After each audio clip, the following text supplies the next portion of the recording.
Hello, today I am in Cheltenham, Gloucestershire reviewing all of the charity shops with a £20 budget. I'll be sharing with you the best route to hit over 10 charity shops in one trip. This video has good finds, secret rooms and heartbreak. Only £15, no! Watch till the end for a full review. For the full route, screenshot this map. It takes a few hours to walk. If you stand on the letter A and see the Sainsbury's on the corner, you're in the right place. This is where the High Street meets Bath Road. You'll know you're heading the right way if you see the Cheltenham Playhouse in this terrifying office block. Our first stop is a mouse, and it's bright green, so it's very hard to miss. Upon entering, you'll be greeted by a load of clothes and a load of bric-a-brac. These were a personal favourite of mine for today. They were probably the second coolest thing. Stick around until the end to find out what the coolest thing is, but to spend 90% of the budget, I just can't do in the first shop. Listen, no great charity shop doesn't have a glass case. Every single good one has to have one. I found these orange Marty Supreme inspired balls. I'm pretty sure they're Marty Supreme inspired. Why else would they be orange? Kinda wish I got them for an upcoming video.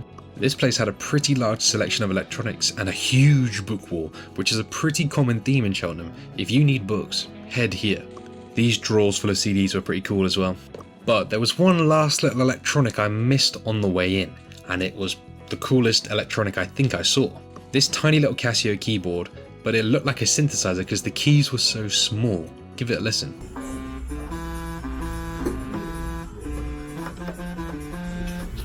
As fun as it was £25 and I have to stick to the budget. So on to our next shop, Sue Ryder. They had a nice collection of Harry Potter and Diary of a Wimpy Kid books, which were great growing up, but do I want them now? No. This fold-out clock did catch my eye though, and I need an analog clock for 2026 because when I'm waking up and I'm checking my phone first thing, it does set me off to a bad start, but this isn't the one, but it was cool. The book selection in this shop was pretty small, but that's okay because the other shops we're going to go to will make up for this shop's lack of books. Now this really caught my eye. A classic rock cassette will be great for road trips in the future. Nearly every charity shop has Wii games, but I was pleasantly surprised by this one. There's actual variety, it's not just Wii Fit. When I saw Disney Universe, I knew I had to have it. That was my first buy of the day. I grew up playing it and I'm gonna play it again now. The glass case in Sue Ryder was amazing. 2 shelves full of camera gear, telescopes, cassettes and headphones. Can't really ask for much more. Now you will need to cross the road to get to this next charity shop. And what this one lacks in size, it does kind of lack in quality. I did find the first classic book of the day, which are my favourite kinds of books, but one good book can't carry a whole charity shop. I found a cool book about plants and one that might be useful for university, but nothing that actually wanted to make me part with any of the budget. Over in the random section, I found this little radio in and amongst the vases and glasses. It looked cool, but it felt so cheap and plasticky that for £4.50, it's not really worth a risk on it actually working. They did have a glass for one of the best beers, but I'm gonna chalk it up as a fluke and just move on. Even the outside window stuff wasn't that appealing. They did have a nice hat, which I really liked the shape of. I think it is a woman's hat. So for that reason and the £8 price tag, I'm gonna pass on it. To get to the next charity shop, you will have to pass by Burger Star. Don't get too tempted, because we've got back-to-back British Red Cross shops. One dedicated to just books, one for clothes and trinkets. Immediately upon entering, I saw this Camper's Friend book, and yeah, it caught my eye and I'm going camping in a couple weeks, so I grabbed it. I saw this quote from Mark Twain and I'd have to disagree because the donors to this shop are very well read. This whole wall was just classic books. You could spend your whole life trying to get through this collection of classics, and I'm not even sure if you could, it's that big. I always pick up this book because there's an original version out there where Lord Henry and Dorian Gray actually have a relationship, but this was removed in later publications. And this is a dedicated book charity shop, so you know they've got a glass case of just books. This was a huge Bible. I can't remember the price, but I think it was hefty. If you head to the back of the shop, you'll pass a crime, thriller, fantasy sections. You'll also pass the kids section, and where this man is stood is the foreign section with loads of reference books and foreign stories, and right at the back you've got a music section. These cases of vinyls on the floor were sick, all of these CDs, there was a huge collection. My nan loves the Carpenters, so I always have a look. But I think she's got most of the songs, so what we're really here for are these cassettes they've got at the back. And these were 20p each, so I had to have them. I got some classic ones, Mozart and Chopin. I also had a sneak at this Ministry of Sound 2003 CD in case my mum would like it, but I didn't really recognise that many songs on there. Moving on to the second Red Cross shop, I saw this massive tennis ball which brought back a lot of childhood memories. I used to love those. And then you get it wet once and it's ruined for the rest of its lifespan. I gotta say, these two Red Cross shops were deep. I saw this set of golf clubs in the window, which I'm not personally after, but you can get a lot of value from them and flip them. They also had a selection of loose golf clubs if you're only after one or two. They did have some old toy cars which I thought could be good for a flip as well, obviously coming out of the budget, but when I saw that it was 12 and over half, I decided against it, and they were all that sort of price range. Now for the glass case review, it was mainly women's jewellery, unfortunately. Nothing I'm after, no cool books, no cameras, and when I'm out and about, that's what I'm scouting for in these. They did have a glass case just for glass, but I barely looked at this. I did surprise myself a little bit when I thought I might be getting a hat, but it was so small and I just looked like an idiot in that. This charity shop did have something rare for clothing. Behold, the Jort rail. Weirdly, they were fully stocked. They had a phone case with a preloaded plane ticket, which I thought was quite odd, and the trinkets were quite disappointing. If you keep following the road back towards the town centre, you'll see Longfield. They had another golf set in the window, bit cheaper, but still, they are barely on my radar. And I imagine the average person watching this video looking for recommendations isn't coming to come and grab a golf set. They did have this cool looking keyboard, but for £30 and the state of the box, I wasn't really looking to take a risk like that. The books and DVD section in here was pretty healthy. Even had a decent few games, and looking back, maybe FIFA for the DS would have been a bit of fun. This was the saddest and maybe strangest find of the day. It's a full photo album. I'm showing you photos that don't have people in, but there were several photos of people in here that had just been donated. This knockoff Starbucks mug would have been pretty good to wind up my friend with, but if he's only going to throw it away or never use it, I might as well save the budget. I thought I'd risk that there might be a genie in here. Unfortunately, nothing, it was empty. They did have this, which I thought looked cool and could be a cool ashtray, but I don't have any plans to start smoking and I have no idea what it's supposed to be used for, so take another pass. They did have a book on entomology for £5, but I didn't want to risk a quarter of the budget because I would hate to find something great later on that I can't afford. Longfield is the last charity shop on Bath Road, so we're going to be taking a nice scenic walk to Sue Ryder, which is located nicely behind Waterstones. Taking this route, you'll get to see some of the prettiest buildings in Cheltenham, some of the nice shops, the nice hotels, the nice restaurants. You'll travel past the tennis courts in Montpellier Park, which in itself, when it's green, is lovely. You'll get to see the bandstand, which surprisingly had no one taking shelter in it. This part of Cheltenham is filled with two things: a lot of Land Rovers and a lot of statues. All of the Land Rovers look like they've never been off-road, and all of the statues are pretty well maintained. I'm pretty sure most of these are based on British history some way, but this one's just ripping off the Trevi Fountain. Once you've seen the massive bull and hare, you know you're nearby.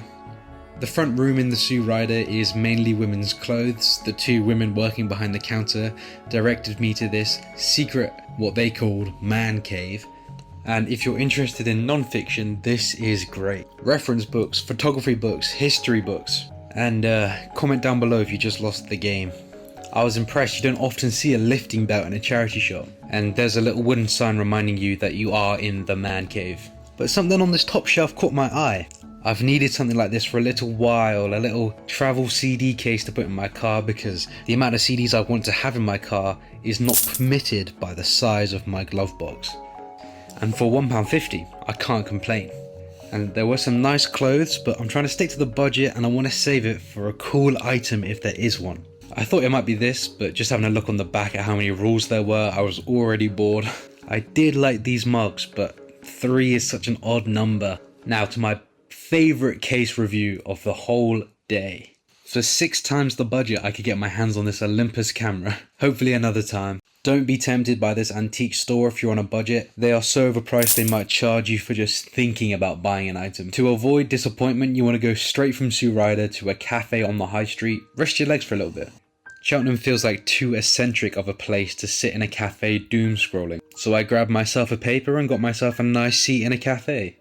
I drink black coffee because on a bad day it makes you feel like you're one with the world, and on a good day it brings you back down to earth. This cafe is particularly good because you can see the next spot. Once you make the short trip across the road, you will be treated to a double glass case charity shop. There's one in the counter and one to the left of the door. There was a lovely large bookshelf, there were games, there were CDs, and there were lots and lots of clothes in this one. I'm not sure what it was about the pot-shaped antiques, but they were catching my eye today. This one had no identifying marks on it really. It would have required a reverse Google search, and I'm not really looking to be that cheeky. I want to be spotting things, I want to be finding it on the fly, that any person can come in and do this. Which leads us to the case. Get a nice long gawk at it in all of its height, because at the top we've got something special. An old Casio calculator with one of those flip out folding cases that everyone's nan has. As pretty as it was and as much as I'd love to use it, it was 60 quid. And I have to stick to the £20 budget for this video. I don't know what this was in the window, but then this pigeon came to come and chill with me. He wasn't the brightest because if you watch right now, he pecks that gum stain on the ground. But I can't shame a fellow hustler trying to get any crumb he can in this cruel world. Anyway, once you've finished in that charity shop, you want to walk back past the Cornish pastry and coffee place and head to the high street, walking straight down until you hit Bernardo's, which should be point E on the map. If you see the massive John Lewis, you're heading the right way. A couple more minutes down and you will find Bernardo's, which by the way does offer a student discount. Again, we stumble into a healthy media section, good books, good vinyls, and this creepy ass mannequin that's hiding in the window. I didn't think the brick section looked too good until I spotted this pair of lovely mugs. They would look nice, but my mum's told me until I move out I can't buy any more mugs. By the way, brick is just short for bric-a-brac. I'm using slang, guys. Bernardo's is another double glass case charity shop, and this one had some nice stuff. You might notice this weird surfboard looking thing. It's a Japanese paperweight, supposedly, according to the sign, but on the back of this piece of paper it does say Chinese, so I'm not too sure what their source is, but for £4 I'm willing to take a risk. It's just a shame they stuck the sticker on the wood. It's genuinely so annoying because then you just get left with sticky marks on your goods, and it's so easily avoidable. I don't know why they do it.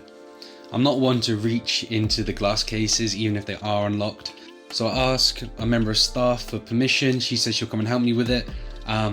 She better hope she's not the one that put the sticker on the wood, otherwise she's gonna get sparked out.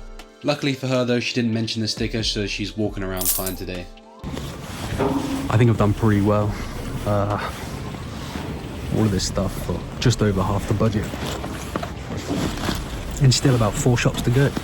If you walk down the street opposite to Bernardo's, on the left you will see an Oxfam bookshop, and it is huge, it's deep, and it's packed with all sorts of books, anything you could possibly need. You want history, you want cookbooks, you want crime, you want classics. This is the place to be. It definitely outdoes the Red Cross one, even though the Red Cross one is kind of nicer and the way they do it is a little bit better organized, I suppose. But this shop has everything. This massive collection of classics, which I have treated myself to a little Orange Penguin classic on more than one occasion. And these guys are ballers here. Look, they've got this Charles Dickens complete works set with a matching shelf just out for £150, not behind a glass case, because they don't care. Oxfam get it done. And if you notice, just behind it we've got a lot of CDs. But get a look at this front room. That is huge. I take a dive into the cassette crate, but nothing, unfortunately. But while I'm in the back of the store, I noticed that the staff door is open, so I snuck a peek for you guys. Look how many more books they've got in this staff only section. I'm not sure if this is accessible online or what, but I need those books. Once you're finished in Oxfam, you're going to come back out on the street, face Bernardo's and turn right. We have a last few charity shops to hit and our circuit will be done. You can rest your legs fully with a nice drive to wherever you're from. The first one you will come across is on the right side of the path. It is a blue cross. It's quite small, not too deep. There's a decent amount of clothes, but that doesn't really excite me or interest me. They did have something that I'm always afraid of, mystery books. I don't trust it. I never will. Maybe for a video I will. Comment if you want to see that, but I just don't trust it. But they did have something in the front glass case. A very nice looking Canon camera with the manual, which is rare and probably a good sign. But it was 30 to 60 pounds, I believe. So I got out of there, left the people to be. We've got deals to find, so I move on to scents. This one was pretty deep.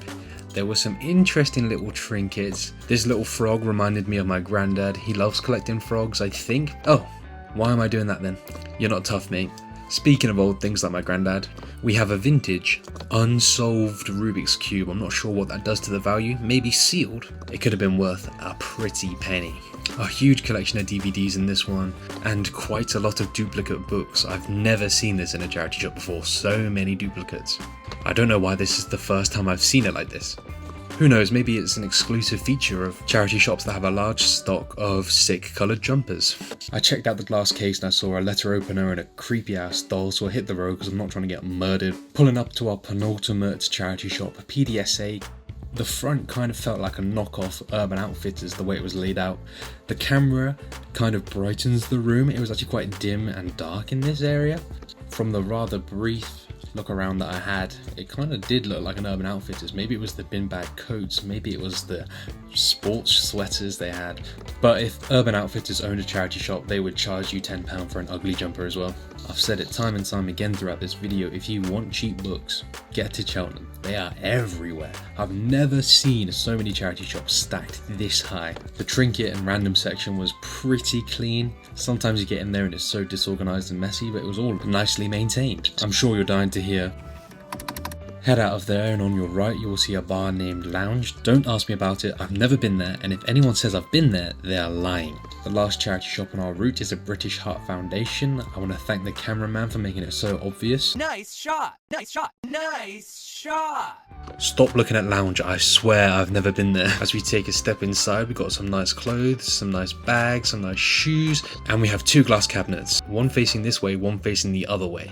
There's not much good facing us, but maybe on the other side there's a gem. Loads of CDs, DVDs, vinyls and books. Like, if you really wanted to go analog and offline this year, Cheltenham charity shops are the place to go. I saw these Lonely Planet travel guides, which I do like, and they had Paris, Iceland and New York, which are all places I want to go, but would I actually read those books? Probably not. Swung around to the other glass case and disaster struck. This is honestly something I would love to have. I've been wanting a Casio watch for so long. The calculator watch is even cooler than the normal one, but check the budget, I can't afford it. I was genuinely upset that I found such a good item with no budget. So here I am back on Sainsbury's corner, heading back to my car with my head hanging low. I'm back home now and I just want to say if you made it this far, thank you for watching. Let's get to reviewing Cheltenham and then I'll get onto the items.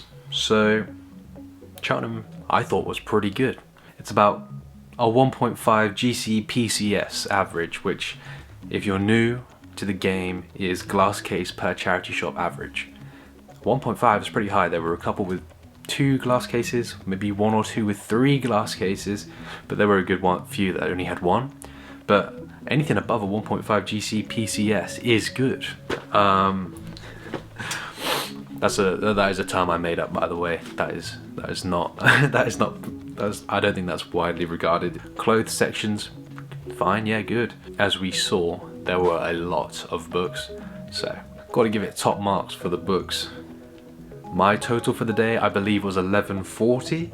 I'm pretty satisfied. I did about 6,000 steps around the entire route, if that's anything that you're interested in. I'm gonna rate the brick pretty low. The calculator was cool. The calculator watch was so cool. I can't believe I missed it, but who's saving £15 for the last charity shop? Nobody, so easily done.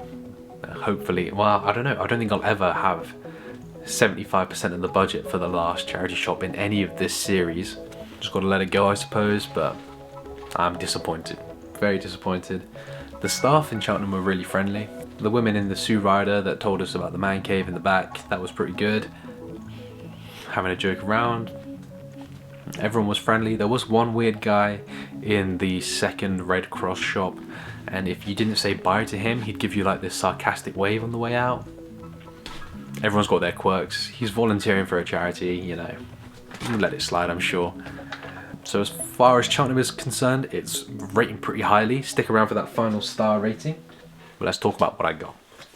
This CD travel case. Yeah, I've needed one of these for a while. My CD player rarely works. It's super temperamental. You just have to get lucky with it, I'm afraid. You put a CD in, sometimes it spits it out, sometimes it won't take it, sometimes it takes it, spins it around a few times, says error, and then spits it out. And then maybe once a fortnight, it'll play a CD. And it will play it until you take it out. But there's only so many times you can listen to the same CD. If I get a CD player that works, this would be great. So for £1.50, that was good. Obviously, my favourite, one of my favourites, Disney Universe. Yeah, I'm pretty sure me, my dad and my brother used to play this. Pretty nostalgic. All the good Disney films. So yeah, I'll probably set up the Wii and play it with my girlfriend, I think. I got those 2 cassettes. I didn't get the rock and roll one in the end, even though I did think it was cool. I didn't want to blow too much at the start, and I was right not to, but what can you do? Yeah, it looks decent. It doesn't look like I've been ripped off. It actually printed on the side says Wolfgang Mozart. But yeah, it's clean. Sometimes I find that listening to classical is better for me for focusing and studying or working to, editing the videos, than like lo-fi hip-hop or regular music. Yeah, these are sick. I feel like everyone knows they look cool, but nobody really uses them. You do have to put them in the right way though, otherwise the boxes won't close. Alright, last 2 things, the book and the paperweight. Camper's friend. If one way be better than another, that you may be sure is nature's way. Aristotle, apparently. So yeah, loads of wisdom. I want to be in touch with nature this year, so this is a good find. Apparently it's signed by the author. I'm not sure who Phoebe Smith is at the moment, but happy camping, Phoebe Smith. She seems like a lovely person, so I look forward to making my way through that book. We have this. I feel like it might be worth looking up. I don't even know if I've got a book big enough to use a paperweight like this. It's just a solid piece of wood. You can already see like where there have been stickers and they've ripped off the sticker and put down a new sticker. Yeah, look. Why do they do it? Why are they so... This is negative marks for putting stickers on the items. Oh, it's going to take me ages and it's going to be sticky and leave a mark. Anyone impressed by that? I don't think so. I'll give it a quick image search and let you know what it's worth. So after doing a load of research, there is pretty much nothing about this. The company's called Bambula Taiwan, so that little piece of paper that said Japanese was wrong, and on the back when it said Chinese, that was also wrong. That's right, I'm recognizing Taiwan as an independent state. What are you gonna do about it? Yeah, so this is tough. Places have like decorative surfboards, some places have bookmark surfboards. This is way too thick to be a bookmark. Unless you've got one of those massive art books, maybe this would work, but I don't know. Maybe it's just an ornament. It doesn't need to be anything. I imagine since the company is called Bambula, it is bamboo, but there's just no information really. The website is so vague and I couldn't see this on it, but I love it. That's such a cool little find. For a final rating, I'm gonna do it out of 4 stars for this series, just to make sure there's no middle. It's either above average or below average. There's no average. And looking at the stats we've got, the 1.5 GC PCS, the staff friendliness, also how pretty the walk was from Bath Road back to the centre, the statues, and of course the amount of defenders, which are my favourite car. I'm going to give Cheltenham a 3. You know, the brick wasn't great. It is a lot of walking. I don't mind walking, but for other people, it might be something to consider. They are very spread out, but that is also appealing. So I'm going to stick with 3 stars. And if you want to see me come to a town or city near you, please comment and leave a like if you made it this far. I will see you in the next one, my charity shop hunters.